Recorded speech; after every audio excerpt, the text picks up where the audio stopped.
Welcome to a solitaire war game review from theplayersaid.com. My name is Grant. Today I am talking about and showing you, in fact I played an hour and a half playthrough of the game earlier and videoed that. So this is a follow-up kind of final thoughts, comments about the game, what I like, what I love, what I don't maybe like, and what vexes me. But really, this is a very tight design. It's a card-driven war game where you are fighting. You are Stilicho. Here, let me show you the cover. Stilicho, Last of the Romans, designed by Robert Dulesky and published by Hollandspiele. This is one of their solo war games. And this is a follow-on to the Wars of Marcus Aurelius. So it deals with the Roman Empire in the third century AD, or the beginning of the 4th century AD, as the barbarians are amassing in the Danube front and the Rhenus, and they are coming into Gaul and trying to sack Rome. And you have to fight them off. You are fighting the Goths that come from the east, Illyricum. I'm saying it right, I hope. Germania Magna. The Vandals. Here's the Vandals counter. Really like the art on these counters as well. And then you're also fighting against a pretender or usurper, Constantine. Ooh, I dropped him. He's a real jerk. Constantine III. He wants to become emperor, and he is leading his legions against you and trying to take over Ravenna. So that's the game. That's the setting for the game. The game is carried out over a 10 turn track. You have 10 turns to do it, but each of those turns is really 3 rounds. So in essence, you have 30 rounds to kind of get this done. Your goal is to get into the surrendered box all 3 of these barbarian not 3 barbarians. Constantine's a usurper. But to get the Goths, the Vandals, and Constantine tamed and get them into the surrendered box. And sounds really simple, but good luck. I mean, I'm telling you, this game is brutal, very difficult. The cards hate you. Dice hate you. Every time you roll a 1 with an army led by Stilicho, you're gonna lose, because Olympius, who's over here with honeyed words, kind of like Grandma Wormtongue in Lord of the Rings, he's kind of whispering in the Emperor's ear, Honorius, hey, Stilicho's a wimp. He's not good at what he does, and he's losing, and you gotta kill him, get rid of him. So every time you do some bad things, he's going to not sing your praises to the emperor. He's going to put you down, and you're going to ultimately lose if he gets up there. You're also going to lose if the Goths or Constantine sack Ravenna or Roma. The Goths are the ones that can get into Rome. Ravenna has to come from Constantine. So if they get in there, you're going to lose. You're also going to lose if these revolt or unrest markers are in every diocese on the board. There are 5 of them. At the end of a turn, you're going to lose because the empire's in turmoil. You can't hold it together. So those are kind of the ways that you're going to lose. And the only way you're really going to win is by defeating all 3 of the enemies. Now, I've done it. I've done it several times. And if you watched my playthrough, I actually defeated the Goths not once, but twice. They broke their oath and they came back in to fight. I didn't have enough guys to hold them steady, but you don't have enough guys. They got back into the war. I had to put them down again. I didn't use a couple cards completely properly. I should have held on to some of them, but I had Constantine never on the ropes. I never got him back past Aralet, and I had to get him all the way back up to Britannia, so that was a very long way, and I never did anything against the Vandals, which ended up ultimately hurting me with the unrest and the revolts. But that's how you win the game, and that's how you lose the game. The way the barbarians are activated, or that their actions are driven, is this barbarian deck. It's called the enemy deck. This deck, you're going to draw 3 of these cards per round. So in the early round, you're going to draw 3. In the mid round, you're going to draw 3. And in the late year round, you're going to draw 3. And the problem with the Romans is they get 5, 3, and 1 cards. So they get less cards the final year. Ultimately, they end up getting 3 cards per year, 9. But it's 5, 3, and 1. So it makes it really hard. But these cards are going to come up and they're going to do things like activate the barbarian tribes. This is an activation card. It's the Vandals. So that is a symbol for activation. So what that means, when this card comes up, the Vandals, in whatever space they are located, they're going to move 1 space closer to their ultimate objective, and then they're going to stop. Now there's a second part of this card called a surge, and I will point your attention down here to this very cool looking card drawing area. When you activate a card, you're going to put it in, so you're going to put these cards up here, and then they're going to move down once you've adjudicated them. Once there are 3 cards in these surge spaces, these surge abilities are going to go off. So you can see when a surge happens, the Vandals are going to get activated again, and you're going to shuffle the deck. And why shuffling the deck sucks is because you may have just gone through a ton of activation cards for the barbarians, and you're just sure, oh, there's not many more left, but oh, now they reshuffle them in there, and you're going to have to fight them all again. So when you get 3 activation cards into the bottom, that surge ability happens, and it's like a thank you very much, kick me in the teeth, and I beat you already, but now you're going to come back and try to beat me again. And it's very challenging. Once they are done, they're going to go to the discard pile. But as I showed, a lot of those have reshuffles, so you're just going to get those cards coming up again and again and again.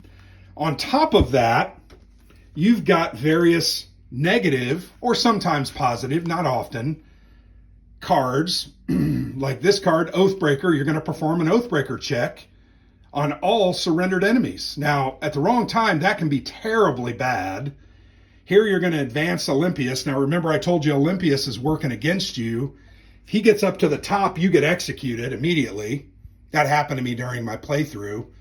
But these kind of cards are going to move him up, and then you're going to get these enemies emboldened, which makes them harder to beat. Their strength gets higher.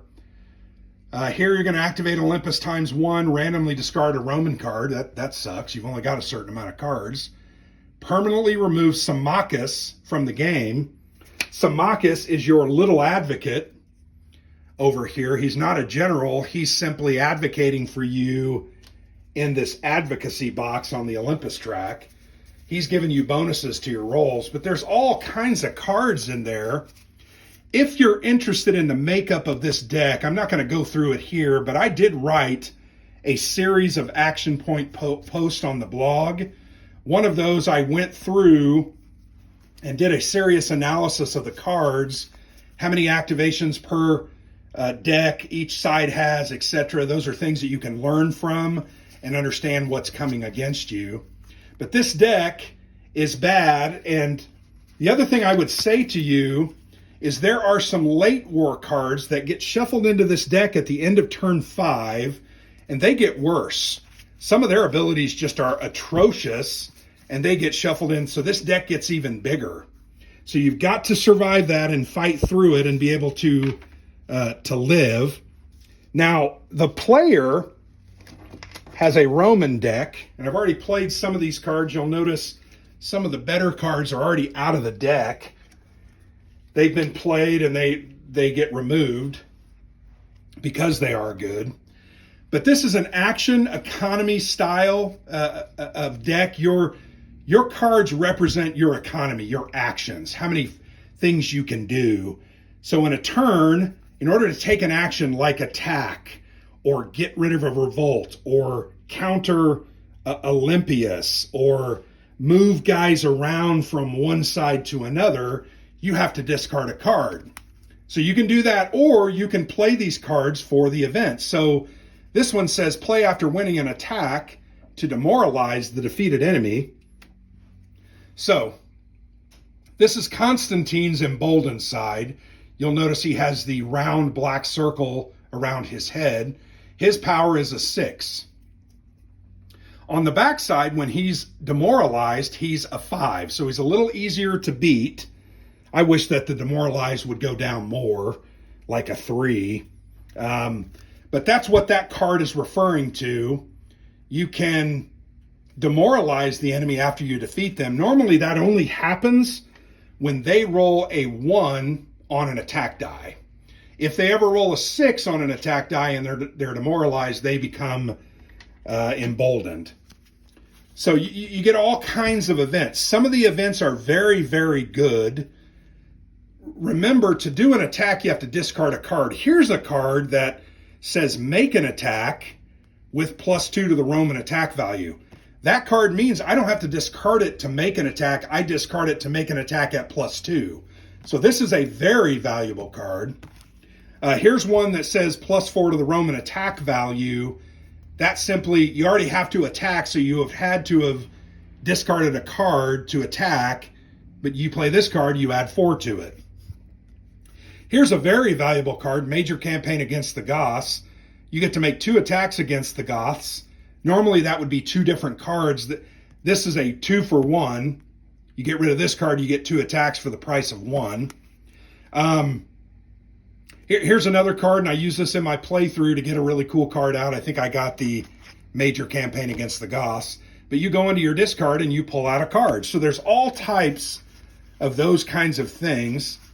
There's also cards that allow events, like allow you to carry more cards over. They put truce markers. Here, I'll show you a truce marker.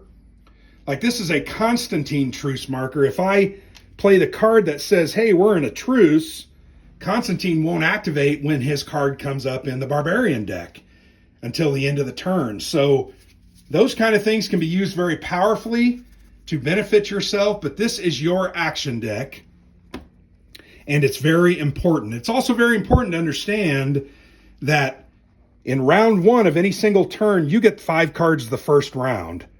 In round 2, you just get 3 cards, and in round 3, you only get 1. You can carry over 1 card at the beginning of the game. If you play Imperial Wedding, you can carry over 2 cards later. So it's really important to carry over a card if you don't think you can do something that's really beneficial. But those are one of the things that I really like about the game, how the decks are designed, how they work together, how you use them as not only your actions, but also as the events. This is a classic card-driven game where you can use those actions like that, and it makes the game very interesting and fun. It also makes the game somewhat random. I can't tell you how many times the worst cards in this deck come up early in the game, and because of those surge effects that make you reshuffle them, those bad cards get put in again and again and again, and it's just like they come up all the time. It's like it's like predestiny. And that can be really annoying, but that's part of a random style game. Now, the other part about the game, combat. Combat is one of the most important parts because you're attacking one of the enemies to try to drive them back, ultimately driving them to their home spaces. The Vandals here in Germania Magna, Constantine's home space is in Britannia, and the Goths' home space is here in Illyrium. And once you get them in there, if you can defeat them one more time, they will surrender. So it's important to get a good army, get going down the track, get some momentum, use your cards and your events effectively to ultimately drive them back and get them to surrender. Now, another thing I wanted to point out in combat, on each track, the last 2 or 3 spaces of the barbarians, they get an intrinsic defensive value. So here on the Goths track, you can see there's a +2 in Tarsatica, +4 in Dalmatia, and in their home space, it's a +7. Those are really hard to beat. When you've got a 5-powered Goth sitting in their home space with a +7 intrinsic value, they have a 12 defensive value.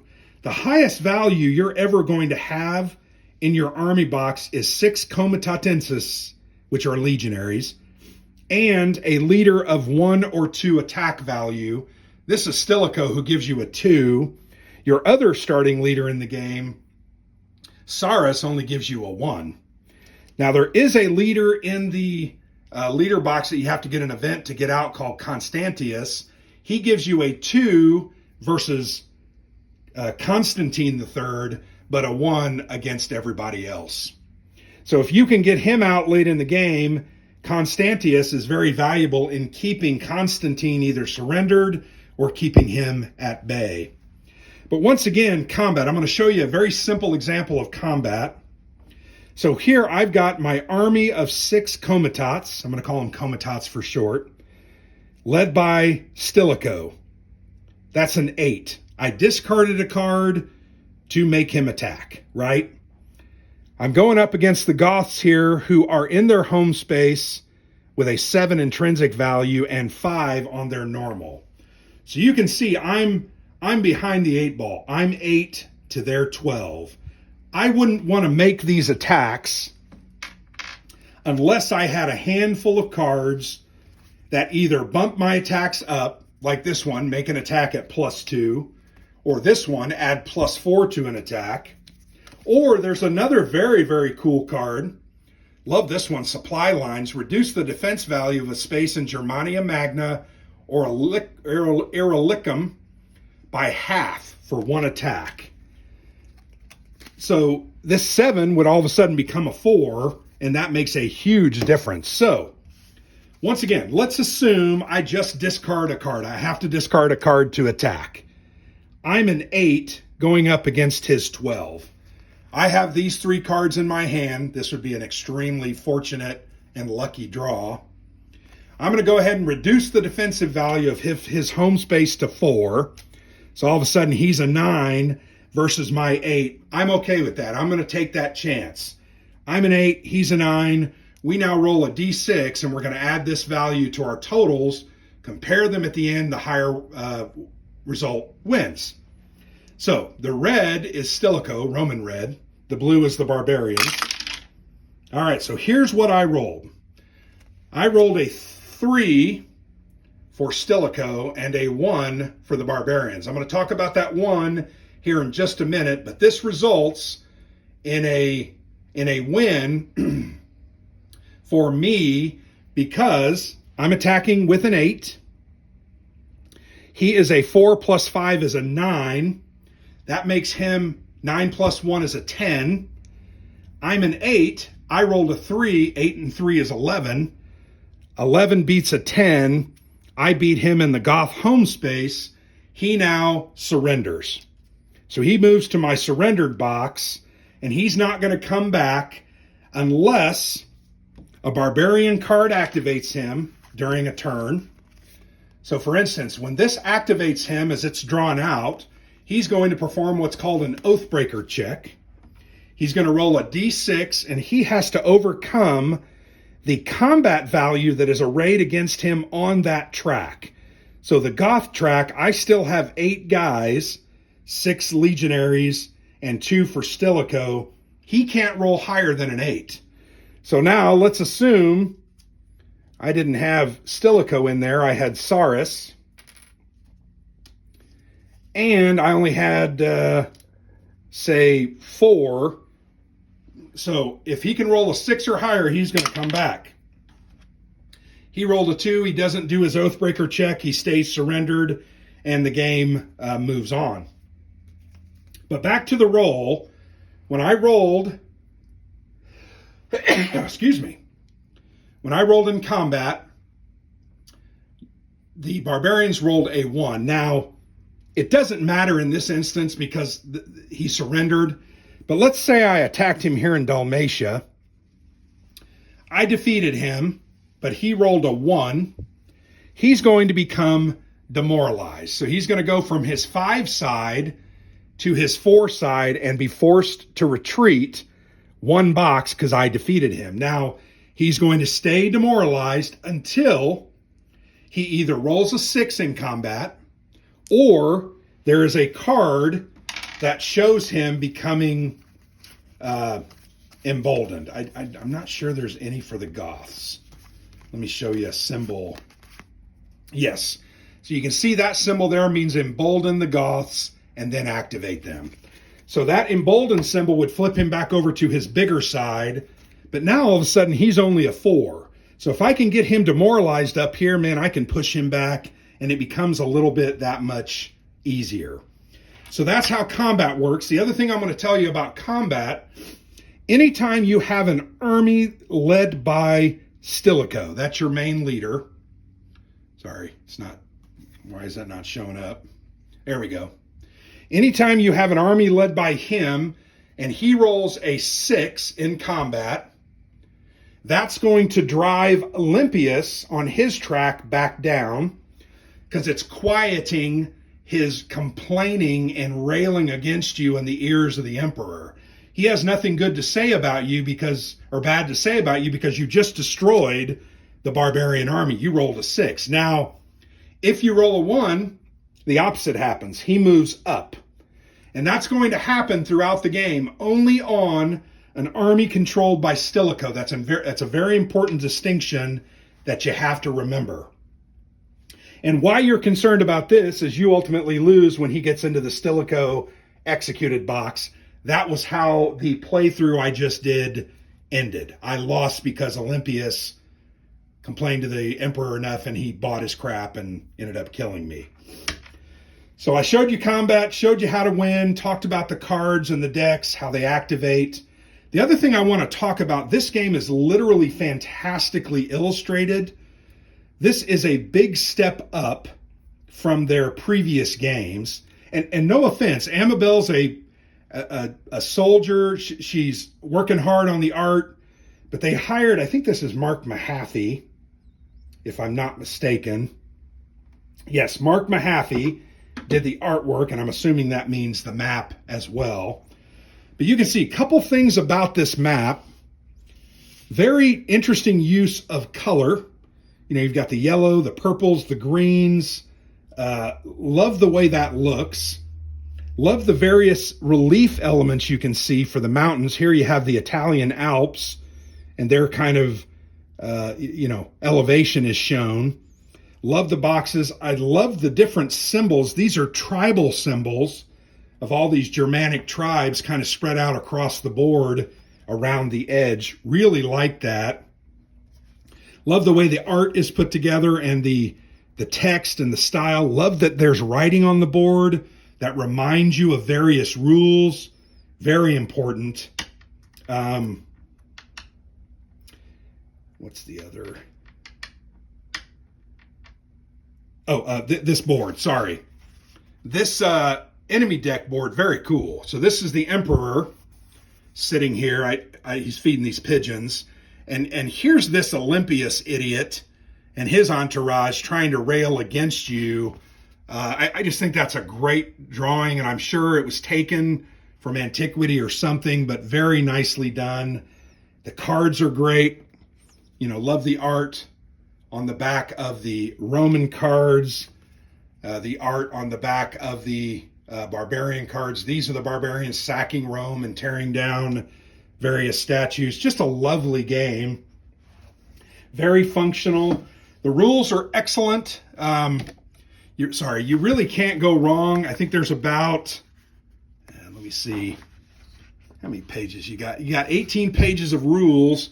And then this is your player aid to remind you about the sequence of play, the actions you can take, the scoring, and then how to do your attacks, and also the enemy card icons. Just a very well done package. Makes it a joy to play, an interesting game to play, and really keeps my attention. Like I said, I've played this probably 25 times now. I've only won 3 or 4 times, so the game is tough. It's a challenge. So don't feel like you're going to win it the first time. If you do, congrats. You must have either got really lucky or you know exactly what you're doing. But love this game. Love these style of war games. I love the Roman period. One of my more interesting eras that I love to play games in. And this and the Wars of Marcus Aurelius are just top notch. So Robert Dulesky is a very talented designer. He did Wars of Marcus Aurelius, he did Stilicho, and his most recent game is called Fire and Stone from Capstone Games. It's the Siege of Vienna in 1683. That's a 2-player game, but it's also very, very good. So I hope you enjoyed my review. Go ahead and check out the playthrough if you haven't yet. I've been Grant for the Player's Aid.